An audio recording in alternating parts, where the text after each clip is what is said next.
रतनपुर गांव में रामू और उसकी पत्नी मालती एक साथ रहते थे।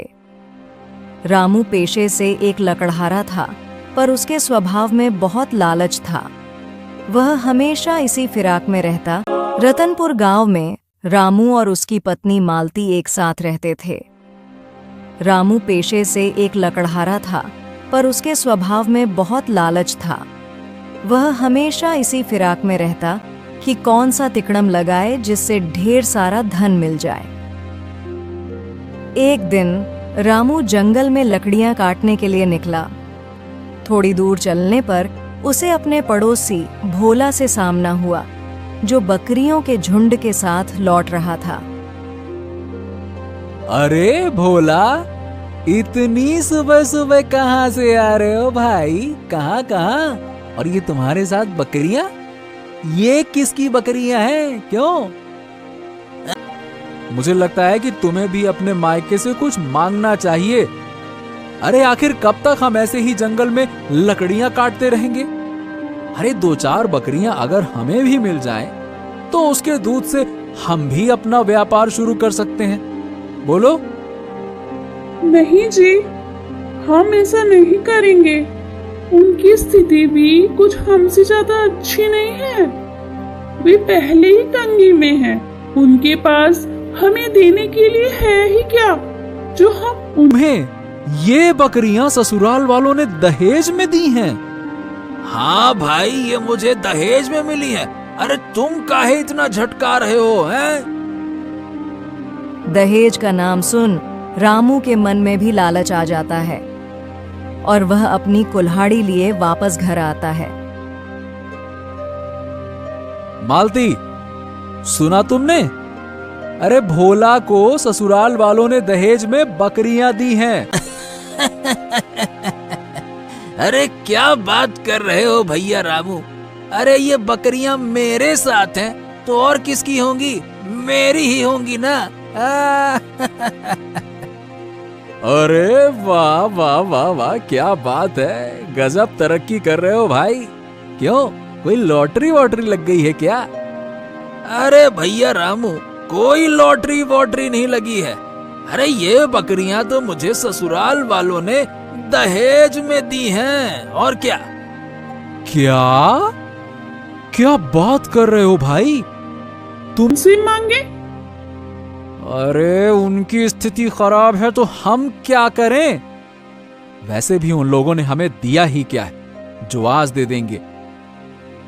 तो ठीक है जी, अगर आपको लगता है कि वो हमें दे सकते हैं तो जैसा आपको ठीक लगे। रामू अपनी योजना के तहत अगले ही दिन अपने ससुराल पहुंच जाता है। उसकी मन में लालच और बड़ी उम्मीदें होती हैं। बाबूजी, हम चाहते हैं कि बकरियों के दूध का व्यापार शुरू करें। क्या है ना कि बकरियों के दूध का दाम शहर में बहुत अच्छा मिलता है। अगर आप कुछ बकरियां खरीद कर हमें दे देते तो हमारी बहुत मदद हो जाती। रामू की बातें सुनकर लल्लू परेशान हो जाता है और एक गहरी सांस लेते हुए रामू से बोलता है, हाँ बेटा, मैं भी चाहता हूँ कि तुम। ठीक है जी, कम से कम मेरे पिताजी ने आपकी लाज तो रखी। हम चाहें तो इस गधे से ही अपने काम को बढ़ा सकते हैं। यह गधा आपकी लकड़ियों को ढोने में आपकी मदद करेगा। हाँ मालती, ये तुमने ठीक कहा। ये बात तो मैंने सोची ही नहीं। अगले दिन रामू गधे को लेकर लकड़ियां काटने जंगल जाता है। कहाँ है रामू भैया? क्या बात है, क्या बात है। शाबाश शाबाश, अरे तुमने तो कमाल कर दिया भाई। अरे गांव में आज तक जरूर कोई अच्छा सा व्यापार करो, लेकिन बेटा मेरी भी स्थिति तुमसे कुछ छुपी नहीं है।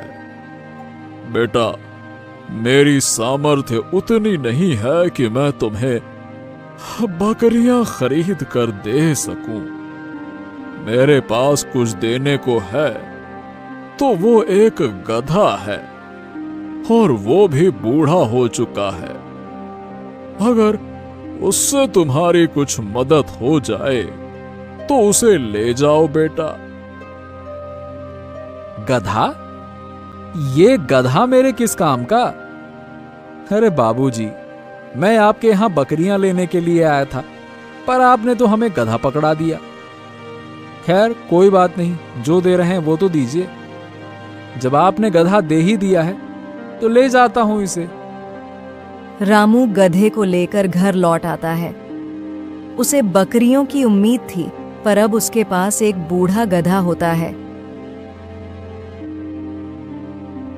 हाँ देखो, ले आया तुम्हारे मायके की प्रसादी। गया था बड़ा बकरियां लेने, गधा लेके लौट रहा हूं। देखो ये रहा। चलो, जो मिला। दहेज में किसी को गधा नहीं मिला है?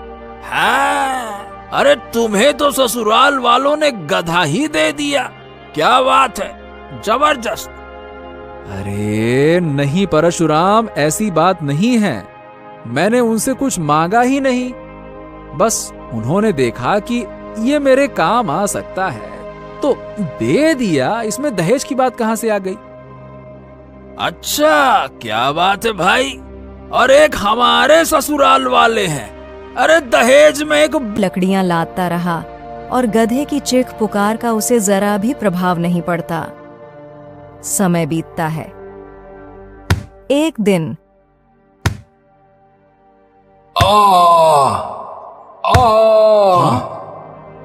रुको, तुम इस पेड़ को नहीं काट सकते। हाँ, ये कैसी आवाज है? कौन है? कौन है भाई? मेरे सामने आओ।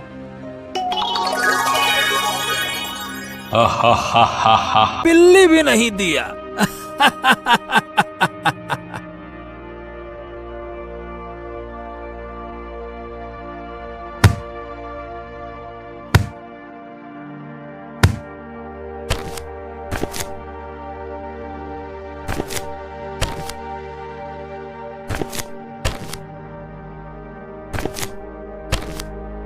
अरे मालिक, मेरी पीठ पर इतना वजन मत डालो।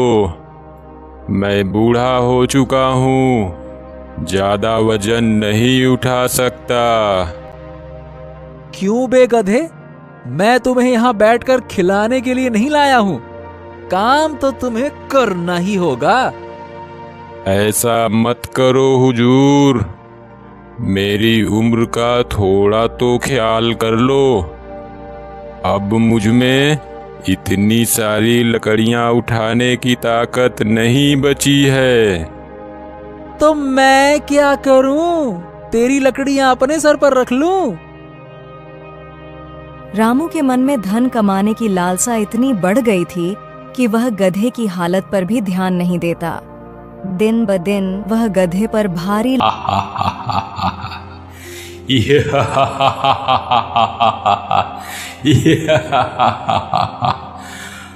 मैं इस पेड़ का रक्षक जिन हूं, तुम इस पेड़ को नहीं काट सकते। अरे अगर मैं इस पेड़ को नहीं काटूंगा तो हमारी रोजी रोटी कैसे चलेगी? मैं अपने परिवार का पेट कैसे भरूंगा? अगर पेड़ काटना ही तुम्हारी रोजी रोटी है तो मैं तुम्हें नहीं रोकूंगा, पर इस पेड़ को काटने की अनुमति नहीं दे सकता। इसके बदले में मैं तुम्हारी 3 इच्छाएं पूरी कर सकता हूँ। बस का प्रयोग केवल एक बार ही कर सकते हो। अब अपनी तीसरी और अंतिम इच्छा बताओ।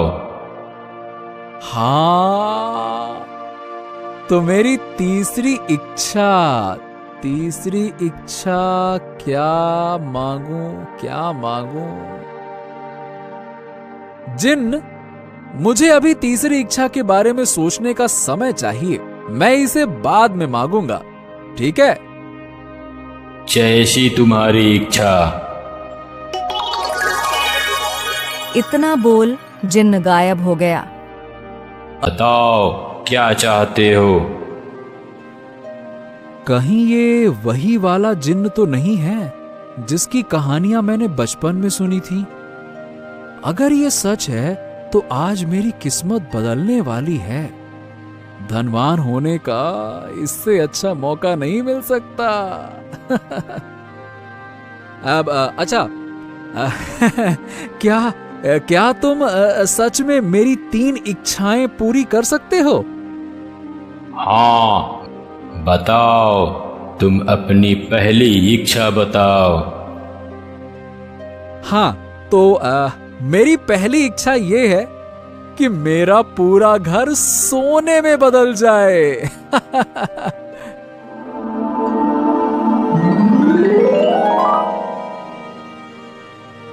तुम्हारी पहली इच्छा पूरी हुई। अब अपनी दूसरी इच्छा बताओ। हाँ, वाह वाह वाह वाह। तो मेरी दूसरी इच्छा ये है कि मैं जो भी कहूं वो सच हो जाए।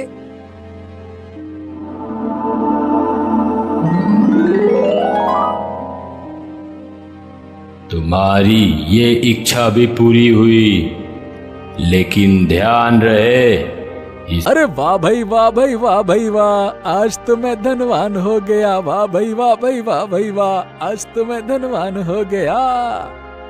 कुबेर की तो कुंजी ही मेरे हाथ में लग गई। सोने का घर। जल्दी चल के घर देखता हूँ।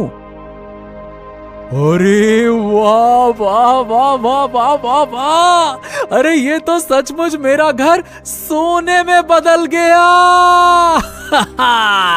मजा आ गया। अब जल्दी से घर के अंदर चलकर मालती को देखता हूँ, वो खुशी से पागल हो रही होगी। रामू जैसे ही घर के अंदर जाता है, हो सकते, क्योंकि इच्छा पूर्ति वरदान का प्रयोग सिर्फ एक ही बार होगी और वो तुमने खो दिया है। अब कुछ नहीं हो सकता। गधे, तू तो मुझे देख सकता है ना। अरे तू ही कुछ कर, बचा ले मुझे। मैंने लालच में आकर बहुत बड़ी गलती कर दी। मैंने तुझ पर भी बहुत अत्याचार किया है। मुझे माफ कर दे गधे, और कैसे भी करके मुझे बचा ले कृपया करके मुझे बचा ले।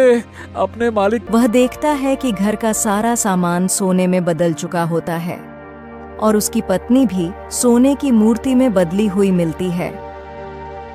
हाँ, अरे मालती, ये तुम्हें क्या हो गया? अरे तुम भी सोने की हो गए। हे भगवान, ये मैंने क्या कर दिया? ये मुझसे इतना भारी पाप कैसे हो गया? ये सब देखने से पहले मैं अंधा क्यों नहीं हो गया प्रभु?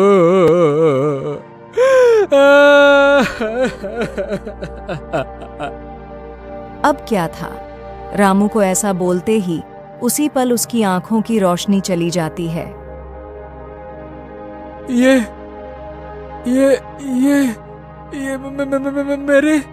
मेरे आंखों में कुछ दिखाई क्यों नहीं दे रहा? हे प्रभु, ये मेरे साथ क्या हो रहा है? मैं फिर से पहले जैसा होना चाहता हूँ प्रभु।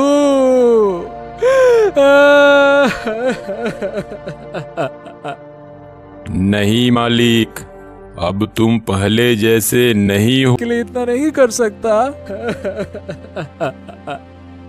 मालिक, जहाँ तक मैं जानता हूँ, आपने उस जिन्न से अभी अपनी तीसरी इच्छा नहीं मांगी है।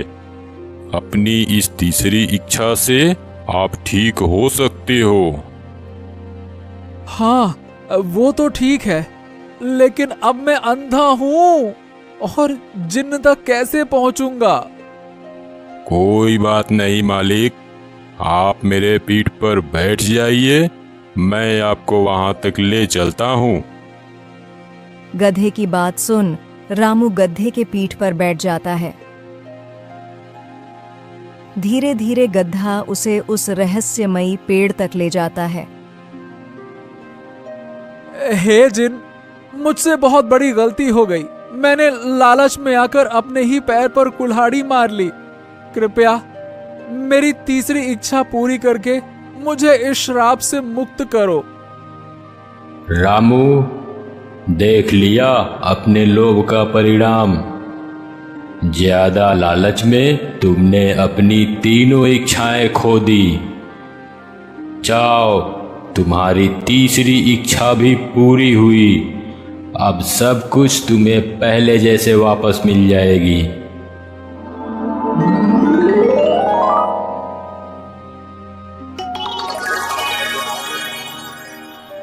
हाँ, अरे अरे, मुझे सब दिखाई दे रहा है। हाँ, अरे गधे, तुम भी हो मेरे पास में। हाँ, मेरी आंखें ठीक हो गईं। अब मैं देख सकता हूँ। तुम्हारा बहुत बहुत धन्यवाद गधे। मैंने तुम पर बहुत अत्याचार किया, लेकिन फिर भी तुमने मेरी। भोला के पिता के पास उनका सबसे भरोसेमंद साथी एक गधा था, जिस पर वो सामान लादकर बाजार में बेचते थे। पिताजी के गुजर जाने के बाद भोला ने भी अपने पिता का व्यापार संभाल लिया। वह रोज अपने गधे पर गेहूं, चावल और अन्य सामान लादकर बाजार जाता और बेचकर वापस आता था।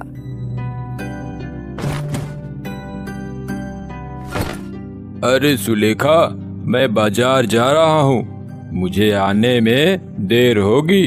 तुम खाना खाकर सो जाना। ठीक है जी, लेकिन थोड़ा जल्दी आइएगा, वरना मेरी मदद की। चलो अब घर चलकर मालती को देखता हूँ।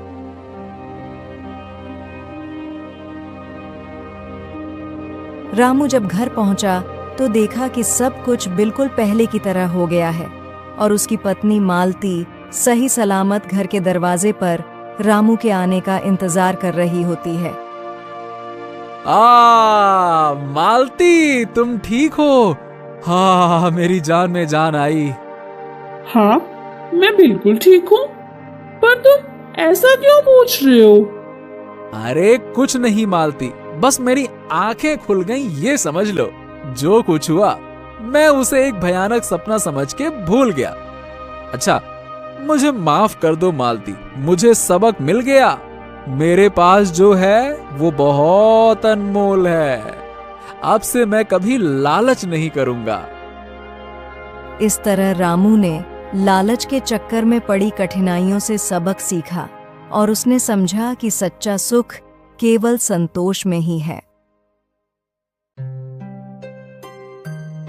मध्य प्रदेश के चंदनपुर गांव में भोला नाम का एक व्यापारी अपने पत्नी सुलेखा के साथ रहता था। चिंता बढ़ जाती है। चल बे गधे, आज जरा तेज चलना, सुना नहीं जल्दी घर आना है। जी हुजूर, मैंने कब देरी की है जो आज करेंगे। फिर भोला और उसका गधा बाजार की ओर चल दिए। भोला का गधा पूरे बाजार की गधों में सबसे ज्यादा सामान उठाने के लिए मशहूर था। बाजार पहुंचने पर भोला का दोस्त घनश्याम उसे देखता है। अरे भोला, क्या बात है? तुम्हारा गधा तो पूरे बाजार भर में सबसे ज्यादा बोरी उठाता है। एक काम करो, ये गधा तुम मुझसे बेच दो। अरे नहीं घनश्याम, ये गधा मेरे पिताजी की आखिरी निशानी है, इसे मैं किसी भी कीमत पर नहीं बेच सकता। लेकिन घनश्याम, तुम्हारा गधा तो कद काठी में मेरे गधे से भी बड़ा दिखता है, फिर ये काम क्यों नहीं करता? अरे भोला, कद काठी में बड़ा होने से कुछ नहीं होता। दिखने में तो मजबूत है, पर ये क्या? अरे भाभी जी, वो भी एकदम आलसी है, बिल्कुल मेरे गधे जैसा। दोनों में कुछ विशेष फर्क नहीं है। अच्छा भोला, अब मैं चलता हूँ। थोड़ी देर बातचीत के बाद घनश्याम अपने गधे को लेकर घर लौट जाता है। अगली सुबह वह फिर से अपने गधे पर बोरियां लादने लगता है। बाप रे, ये बोरियां तो पहाड़ जितनी भारी है, मेरी तो कमर ही टूट गई। बचाओ। बहुत आलसी और कामचोर है, दिन भर खाता है और काम के नाम पर ढेला भी नहीं हिलाता। क्यों बे गधा, क्या ये सच कह रहा है? तू आलसी है? देखो, काम से भागने वाला कोई भी गधा नहीं चलेगा। थोड़ी देर बाद भोला और घनश्याम घर लौटने लगे। जब वे घर पहुंचे तो सुलेखा घर के दरवाजे पर इंतजार कर रही थी। अरे सुलेखा, ये क्या, तुम अभी तक यहीं बैठी हो, सोई नहीं? कैसे सो जाती, आपकी फिक्र हो रही थी। आपने इतना बेर जो कर दिया। फिर भोला सुलेखा को घनश्याम के बारे में बताता है। सुलेखा, ये मेरा दोस्त घनश्याम है, पास के ही गांव से आता है और मेरे साथ बाजार में व्यापारी का काम करता है। भाभी जी, आप अभी तक भोला के इंतजार में बैठी हुई हैं और एक मेरी पत्नी है, वो अब तक सोते हुए सपने भी देख रही होगी। मेरी बीबी तो एकदम बेफिक्र रहती है। अरे उसकी या तो भैंस चढ़ में गई है। अरे कोई मुझे इस जल्लाद से बचाओ। अबे चुप, तेरा यही रोज का नाटक है। खाना तो दबाकर खाता है, उस वक्त सब ठीक होता है और काम करते वक्त तेरी हड्डियां टूटने लगती है। तभी भोला अपने गधे के साथ वहां से गुजरता है। अरे कोई इस जल्लाद से मेरी रक्षा करो।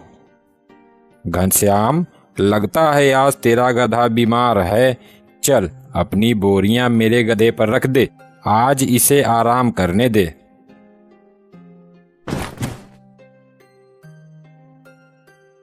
मुझे मूर्ख समझा है बच्चू, शरीर से गधा हूँ, दिमाग से नहीं। भोला ने घनश्याम की बोरियां अपने गधे पर लाद लीं और दोनों बाजार की ओर चल दिए। शाम को लौटते वक्त दोनों गधों की बातें करते हुए लौट रहे थे। तू नहीं जानता भोला, मेरा गधा बीमार उमार कुछ नहीं है, इसका रोज का यही नाटक है। वह बहुत ही आलसी है, इसी वजह से हमें सामान सस्ते दामों पर नजदीक के बाजारों में ही बेचना पड़ता है। ओहो, तो ऐसी बात है। फिर देखो कल इस कामचोर गधे को हम कैसे सबक सिखाते हैं। फिर दोनों अपने अपने घर जाते हैं। अगले दिन घनश्याम ने फिर से अपने गधे पर बोरियां लादनी शुरू की और गधा फिर से चिल्लाने लगा।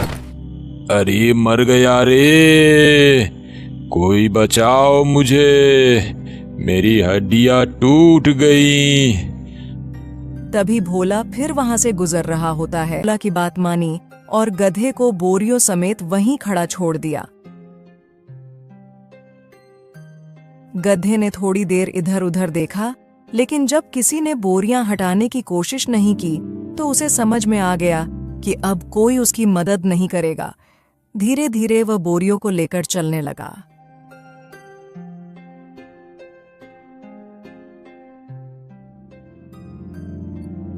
भोला, तेरी सलाह ने तो कमाल कर दिया। मेरा गधा बिना नाटक की ये काम करने लगा। वो देख कैसे चुपचाप बोरी लिए। और वह हंसते हुए कहता है, अरे रहने दे घनश्याम, आज भी इसे बाजार नहीं ले जाएंगे। इसे आज भी यहीं आराम करने दे और इसकी पीठ पर लदी बोरियों को भी नहीं उतारना। आज इसे ऐसे ही छोड़ दे। सुन रहा है ना, आज तुझे इन्हीं बोरियों के साथ आराम मिलेगा।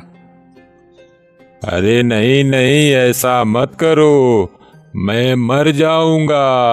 अब से जैसा कहोगे मैं वैसा ही करूंगा। आज तो तुझे आराम ही करना होगा। घनश्याम ने